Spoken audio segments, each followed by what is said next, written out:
Hi guys, and welcome to episode 4. Marvel Comics in Norway in the 60s and 70s.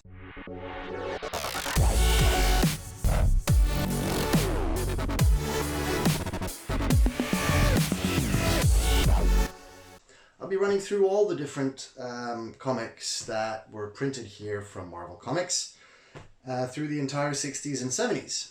I did a lot of research, so I hope you enjoy it.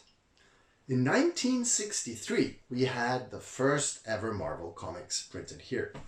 And, well, it wasn't superheroes, it was Millie the Model, or Millie Modell, as she was called here. They published 10 issues from 1963 to 1965, and let me tell you, these are quite difficult to find, even in low grade. In 1964, Williams Forlag started to publish Star Western. This was a Western series, surprisingly enough, and they published a total number of 42 issues. They used stories from multiple publishers, amongst others Atlas Comics, later Marvel Comics. They took content from titles like Apache Kid, The Kid from Dodge City, Kid Slade Gunfighter, Western Trails, The Rawhide Kid, and Kid Called Outlaw. I only included the Atlas titles here, but there were several other publishers included in the run.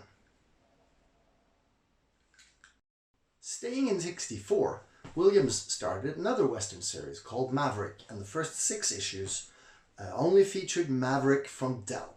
But as of issue 7, they threw in a couple of stories from Apache Kid and Kid Called Outlaw in a few issues here and there. The series did a total of 22 issues, and both Maverick and Star Western ended in 1965. This brings us to 1968, and Williams Forlag releases another series using Marvel Westerns, this time with a title called Ranch-serien.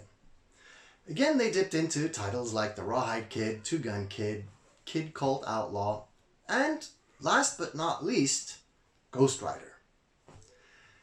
In Ranch-serien 2, we find Ghost Rider 1, although they didn't use the cover from that issue, unfortunately. Issues 3, 5, and 6, however, uses some nice covers from Ghost Rider 2, 7, and 6, in that order, respectively.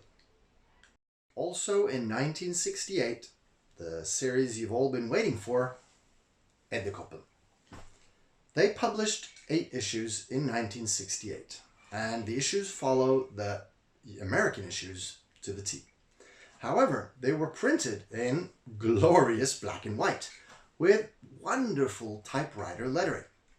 Now, if you look closely on the cover of number 2, you'll see that for some reason they decided to use the splash screen from that issue instead of the original cover. This is the only issue of the first 8 of any of the series they did this, so I have no idea why, but maybe they liked that one better. Who knows? Also in 1968, we had Fantastiske Fire. Issues 1 through 8 were the same as in the States, and they were also black and white, as was all the 1968 superhero Marvels over here. Now, if you look at the Norwegian covers and you compare them with the American ones, you'll see that almost all of the covers has been partially recolored, primarily the backgrounds, and I don't know the reason for this, but there you have it. And so at the end of 1968, they merged Edderkoppen and Fantastiske Fire into a joint title called, wait for it, Fantastiske Fire og Edderkoppen, which basically means Fantastic Four and Spider-Man.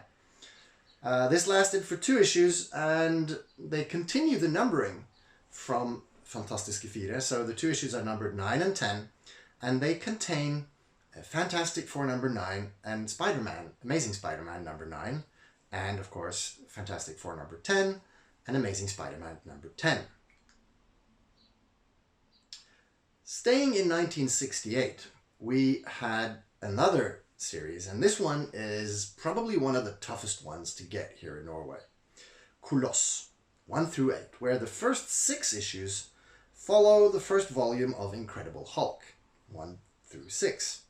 Now number 7 is Tales of Astonish 59, and number 8 uses Tales to Astonish number 61. I have absolutely no idea why they skipped number 60. Also, in 1968, this was a big year for superheroes in Norway. We had The Moon. 8 issues, 1 through 8, following this issues in the States. And also here we can see there are some color touch-ups on the covers. So after these 8 issues of Koloss and 8 issues of The Moon are published, they decided to merge these 2 titles as well, and we get The Moon og Koloss, Daredevil and Hulk. Again, 2 issues were published in 1968. And issue 9 has Daredevil number 9 and Tales to Astonish 62. And issue 10 has Daredevil 10 and Tales to Astonish 63. And it also uses the Tales to Astonish cover. Again, these 2 are considered a part of the Moon run, and the numbering continues with 9 and 10. So the lesser known of these titles that were published in 1968 is Fakkelen og Jernmannen, The Human Torch and Iron Man. They only did 4 issues of this, and they used stories and covers from Strange Tales and Tales of Suspense. Now, even though you can see the classic Iron Man pose from Tales of Suspense 39 on the cover of number 1, the issue actually only contains Tales of Suspense 40, his second appearance. No idea why they skipped the first one, but hey, there you go. There were a lot of weird editorial decisions made in Norway when it comes to Marvel superheroes, and if you have seen some of my other videos, you will have noticed this. In 1969, we have 5 more The Moon issues published. These issues uses covers and stories from Daredevil, Fantastic Four, Amazing Spider-Man, Tales of Suspense, and Tales to Astonish. This series continues into 1970, which I'll be covering shortly.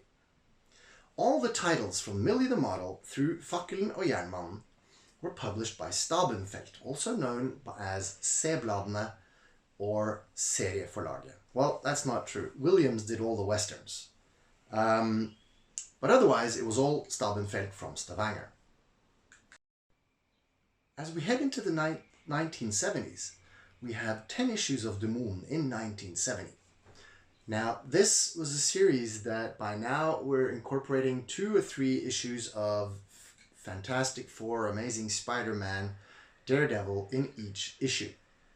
So at the end of 1970, this series is cancelled and we have no superhero comics from Marvel in Norway until 1978. However, in the meantime, Williams Forlag starts publishing Apeplaneten, or Planet of the Apes. They did 10 issues in 1975 and 1976, and these were printed on absolutely terrible paper quality, making them extremely difficult to find in high grade. But when you do, they are awesome. In 1977, Atlantic Forlag started a run of Tarzan that would run well into the 80s with a total of 210 issues. Now, they didn't do many Marvel issues, but in 1977 and 1978, we find hidden amongst all of these issues 7 comics that use the covers from Marvel and the stories from Marvel Comics' Tarzan 1977 run. Now, the rest of this series in Norway used DC and Dell. So this brings us to the second dawn of Marvel Comics' superheroes published in Norway. The 1978 run of Edderkoppen ran for 81 issues all the way up to 1984. Now, I have a separate video that covers keys from this run. You can see a few of them on screen here, but if you haven't seen that one, find it on my channel and check it out. Also in 1978, Atlantic Forlag publishes Atlantic-serien med Fantastiske Fire. This was a new run with Fantastic Four, and issue number 1 reprints Fantastic Four number 1 and Daredevil number 1, but uses a brand new cover. Issue number 2 reprints Fantastic Four number 2 as well as Daredevil number 2. Another series in 1978 was Atlantic Special. A total of 11 issues published from 1978 to 1979. And only 6 of them contained Marvel comics. And it was stories from Spider-Man, Fantastic Four, and Hulk. Now, there were 4 of these issues that featured Tarzan and Korak, his son. They were not Marvel comics. And the last issue, wait for it, was Laurel and Hardy? Really? 1978 was a busy year for Atlantic, and they also did a 13-issue run of John Carter. They also published a Star Wars album. Albums were very popular in Europe. It's like a treasury edition, I suppose, in format. And it contained the first 6 issues of Shakin's classic Star Wars run. Also in 1978, Atlantic was not ready to rest on their laurels. So they brought out some Spider-Man pocketbooks and albums. They did 4 albums and 2 pocketbooks in 78 and 79. The pocketbooks primarily contained Peter Parker, the Spectacular Spider-Man issues. They did a Hulk album and a Hulk pocketbook, a John Carter album, and a Fantastic Four album. Hang on, let's rewind a little bit. One of these Spider-Man albums, this one, is in fact the first time the X-Men is found in print in Norway. This is a Norwegian edition of Marvel Treasury edition number 18. And this contains a story from Marvel Team Up number 4, which is called Mark of the Mutants.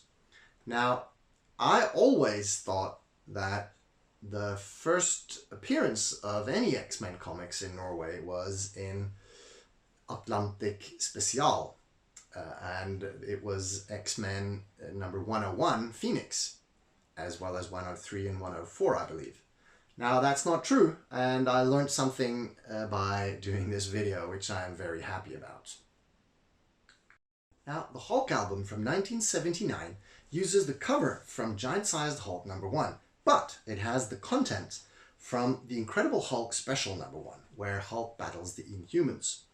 Now, the original Steranko cover, not the Marie Severin redrawn quote-unquote teddy bear Hulk face from Hulk special number 1, was used later on issue number 10 of 1984 for Hulk, which incidentally is the first issue of Semik's run, which is another Norwegian publisher, from 1984. Now, that book does not contain the Hulk battles the Inhumans story. So this album is the first and only time this story has been on print in Norway. So both the Edderkoppen and Fantastic Four runs into the 80s, and so does Hulk. And also the albums and pocketbooks are running into the 80s. We also get in the 80s Dracula, which are stories from Tomb of Dracula, and Khazar, as well as my favorites, the X-Men. But that's for another video at another time. I hope you enjoyed this video about Marvel Comics in Norway in the 60s and 70s. I enjoyed it a lot by doing all the research. I had no idea we had Tarzan Marvel stories. I didn't even know Marvel had done Tarzan stories, but there you go. If you like this video, why not subscribe to my channel? I'll be putting out several videos in the future, near and far.